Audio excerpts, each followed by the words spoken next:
കരുവന്നൂർ സഹകരണ ബാങ്കിൽ സ്ഥിരം ഭരണസമിതിക്കായി തെരഞ്ഞെടുപ്പ് നടത്താൻ നീക്കം. അഡ്മിനിസ്ട്രേറ്റീവ് കമ്മിറ്റിയുടെ കാലാവധി അവസാനിക്കാനിരിക്കെയാണ് പുതിയ തീരുമാനത്തിലേക്ക് കടക്കുന്നത്. തെരഞ്ഞെടുപ്പ് നടത്താൻ CPM-ൽ ധാരണയായി എന്നും വിവരം. വിശദാംശങ്ങളുമായി സനു കെ സജീവ് ശരിയാണ്. സനു, ഒരു തെരഞ്ഞെടുപ്പ് നടത്താൻ തന്നെയാണ് ഇപ്പോൾ ധാരണയായിരിക്കുന്നത്.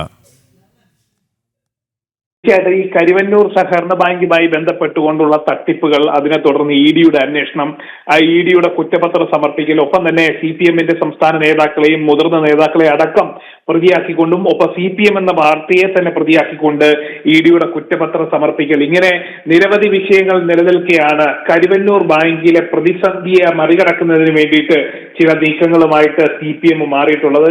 കരുവന്നൂർ സഹകരണ തട്ടിപ്പിന് പിന്നാലെ ഭരണസമിതിയെ പിരിച്ചുവിട്ട ശേഷം അഡ്മിനിസ്ട്രേറ്റീവ് ഭരണമൊക്കെ ഏർപ്പെടുത്തിയിരുന്നു. നിയമസഭാ തെരഞ്ഞെടുപ്പിന് മുൻപ് സ്ഥിരം ഭരണസമിതിയെ തെരഞ്ഞെടുക്കുന്നതിന് വേണ്ടിയിട്ടുള്ള നീക്കങ്ങളുടെ ഭാഗമായിട്ടാണ് ഇപ്പോഴത്തെ നടപടി എന്നാണ് നമുക്ക് മനസ്സിലാക്കാൻ സാധിക്കുന്നത്.